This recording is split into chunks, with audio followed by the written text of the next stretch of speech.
Hi everyone, this is Jerry. This is a game between female world chess champion Alexandra Kosteniuk, who is playing the white pieces, versus the #1 ranked female chess player in the world, Judit Polgar. This is a game from the 2009 World Blitz Chess Championship, and it acts as the very first time that these two players played against one another. The game opens up with Alexandra playing e4. Judit replies c5, the Sicilian defense. Knight f3, e6, d4, the open Sicilian, takes, and now a6, guarding b5 and also supporting pawn to b5 advance. Knight c3 development, knight c6 development, attacking the knight on d4 and signaling the time and now variation. Bishop to e2 development, preparing to castle. Queen c7, an atypical move, bringing the queen out this early. Its main intention is to just remain flexible and not yet give away the address of the king bishop and king knight to white. So white castles, developing. Pawn to b5, vacating the b7 square for the bishop and getting ready to be annoying to white by playing pawn to b4 and chasing this c3 knight away at some point. Rook to e1, placing the rook on a closed file. Typically the rooks like to function better, typically the rooks function better on half open or open files. This is considered a closed file since there's a white and black pawn, so why go there? Well, there's now more possibilities for a move like knight to d5 and some variations where if that knight is taken, this e file would then open up and the black king could be susceptible to some sort of attack. Bishop to b7 development, knight takes knight, pawn takes knight. This bishop is only temporarily obstructed by the c6 pawn. It will move forward at some point, and two things will then occur. The bishop will then exert pressure along this diagonal, and black will ultimately be gaining space on the queen side. So from here we have bishop to f3, a bit of an awkward move. It seems like the bishop is just doing a whole lot of staring at their own pawn, and I'm not sure it's the best move because I think black could play a move like pawn to e5, and then this bishop is pretty awkwardly placed. Black does not do this, but instead plays bishop to d6, attacking h2. White meets this with g3, allowing the bishop to come back to g2, where the pawn could then advance to f4, and maybe some dark square control would start to come about. Once that pawn is on f4, then that would then be supporting a pawn to e5 advance. So after pawn to g3, we have knight e7. More typical is to f6, but black is just avoiding any potential for some tactics in the long run. So knight e7. Queen to e2, preparing to push forward to e5. Bishop to e5, just preventing that. Bishop back, allowing this f-pawn to advance to f4.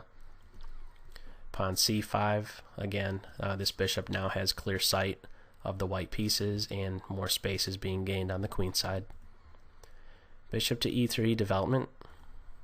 Bishop to d4, offering an exchange of pieces here. If white accepts this, this is what would occur. The knight will now end up having to retreat.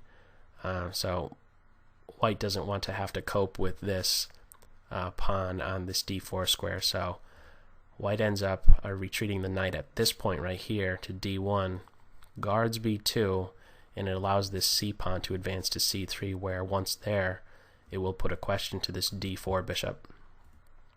Black castles developing, and now c3 attacking the bishop.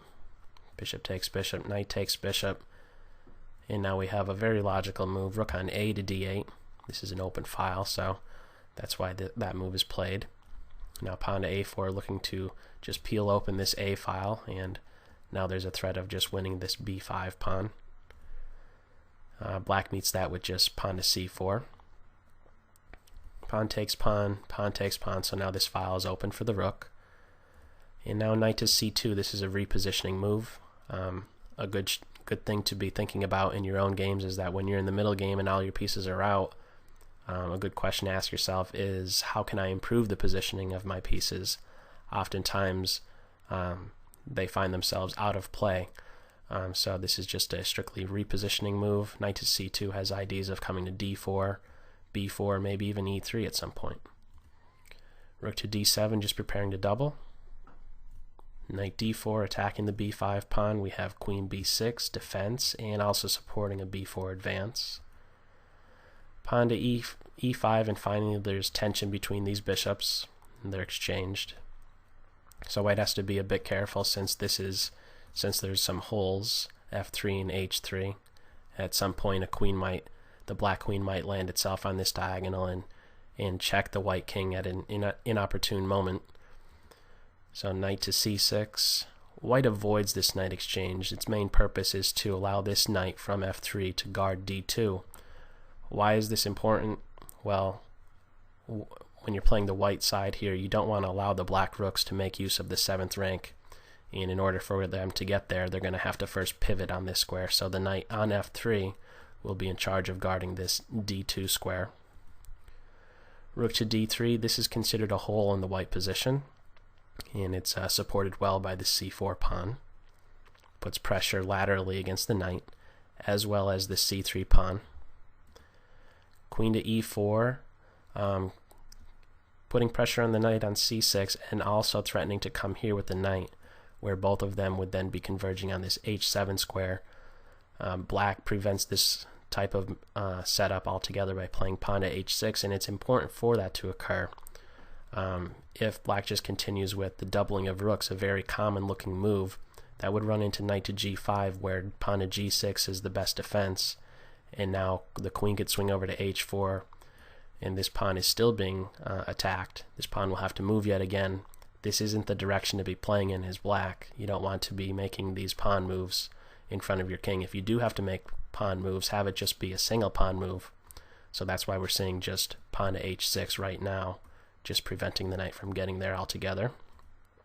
Rook a2, preparing to just double rooks, and now we have black doubling rooks on this d-file. Rook on e to a1, the rooks are doubled, and white is getting ready to come to a6 and pick off this knight. Queen to c5, rook a6, attacking the knight a second time, knight e7, rook to a8, pawn to g6, making a flight square for the king. Notice that this white queen is nicely placed here. She's preventing that sort of escape, so that's why we see g6 here. Rook on a1 to a7. The white rooks are definitely better placed than the black rooks here, functioning on both the 7th and 8th ranks. Queen to c6, and as was pointed out by Alexandra in her analysis, there was a combination which she overlooked in this blitz game. What could have been played here was queen takes queen, and after knight takes queen, knight to d4, an interfering move, disconnecting these rooks and threatening the knight on c6. If the knight takes the rook, that would run into rook takes rook, checking the king, and after king to g7, rook to a8, and now this knight is trapped. One more variation after knight to d4 is if rook takes rook, that would just run into rook takes rook check, and after king to g7, white would just be winning a knight. So the end result, if this combination were played after queen takes queen, knight takes queen, and knight d4, white would be winning material in all variations. But that was not played. Instead, we saw rook takes rook check, rook takes rook, and now queen to h4. A very logical placement for the queen. She's attacking this knight for what is now a second time, has thoughts of this rook, or has ideas of grabbing this rook or even this pawn. So she's very active from h4. One downside in the white position is that this f3 knight is pinned to the white king, and now we see that we see black just focusing on this f3 square. So queen to f6, defense, and also from here she's an aggressive piece. This knight is attacked twice, and it's also pinned. If it moves, the f7 pawn will fall, and then the king will fall next. So rook to d7, the only defense, and now the rooks are exchanged, and even in this endgame it's still a bit tricky. The queen and knight on both sides, just the queen and knight, generally speaking, are a very aggressive attacking duo. So we have knight to d4 repositioning. There's a lot of repositioning that kind of goes on in this endgame phase. Knight d4 attacking b5. It's defended, but now this queen is kind of overloaded. She has 2 tasks to guard the knight and pawn. That's not a position you want to be in, so we just have this pawn moving forward. If pawn takes pawn, the knight falls. So just pawn to h4, looking to come to h5 to try and weaken this kingside structure a bit more. Pawn to h5, and now queen to f3, repositioning. She has ideas of just maybe coming to the a8 square, giving check, just putting it to a more active square.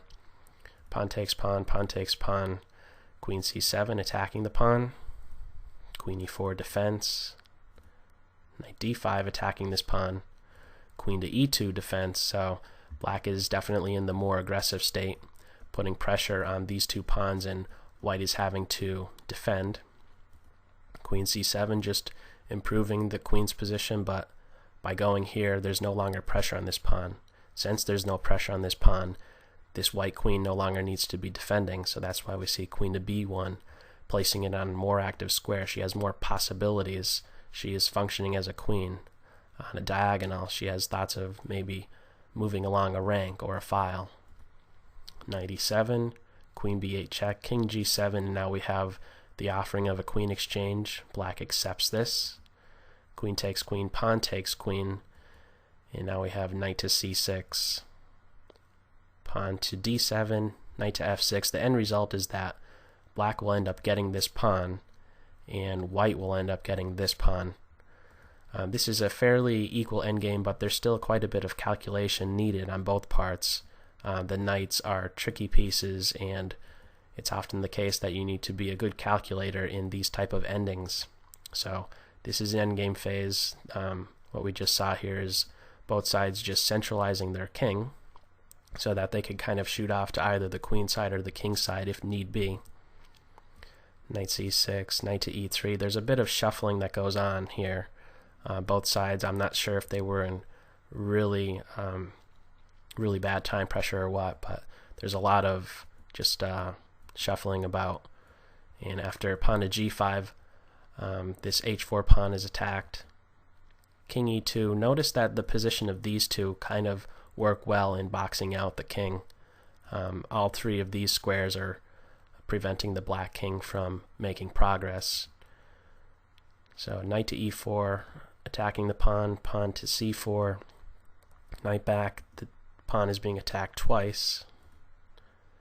Knight to d5, attacking this pawn, black defends. Now we have knight to e3, king d4, knight to f5 check, and king takes pawn here is a mistake because of Alexandra's next move, pawn to g4, an excellent move.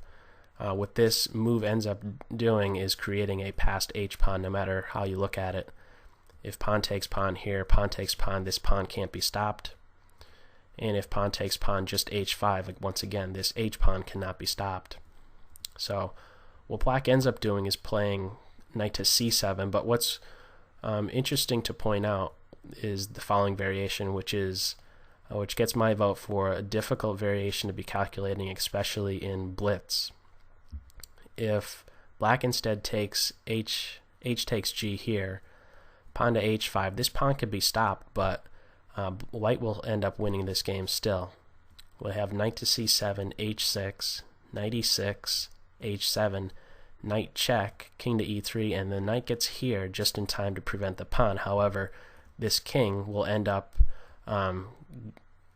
going to this f5 square eventually. For example, if king to f5, just looking to try and sneak around in this direction, we'll just have knight to g3, king here, attacking the knight. Knight here, king takes this pawn, and eventually this knight will be won, and these 3 pawns will fall. So this is a 1 game from here, but that's quite a bit of calculation to have to be doing in a blitz game.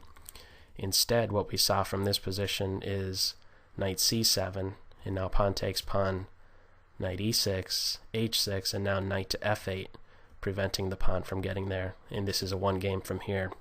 Pawn takes pawn, pawn takes pawn, queen f3, king d3, king g4, king e2, and once again, as was pointed out by Alexandra in her analysis, she said that f3 was best in this position instead of king takes pawn, and she's absolutely right, because The knight could then just play to g3, e4, grab this pawn, and then advance to h7. But there's a bit more calculation now needed. Since the exchange of these pawns has occurred, white needs to be careful that this black knight does not sacrifice itself for this pawn. So we have king f6, e4, king f7 attacking the knight, knight h7, attacking the knight again, knight f8, so a little bit more shuffling going on here, knight check. You really can't make progress. There needs to be a knight move, and the move played was knight d4, a very strong move. Its intention is to guard this square so that the knight can't make use of it for when the white king plays to g7. If the king goes to e3 here, that will not work out. King g7 will result in king takes knight, and what ends up happening is the white pawn queens with check, which is a win. So this particular variation would not work. Instead, we saw e3, king g7, knight to e6, just deflecting the knight from the defense of this square, but Alexandra has seen a bit deeper in this game. Knight takes knight, and after pawn to e2, we have knight to f4, and black resigns, and for good reason. The knight is attacking the pawn. If it doesn't move, it just gets taken, and if it does move to promote to a queen, we have knight to d3, and that's a win from here, forking the king and queen. So that's all for this game. I hope you got something out of it. Take care. Bye.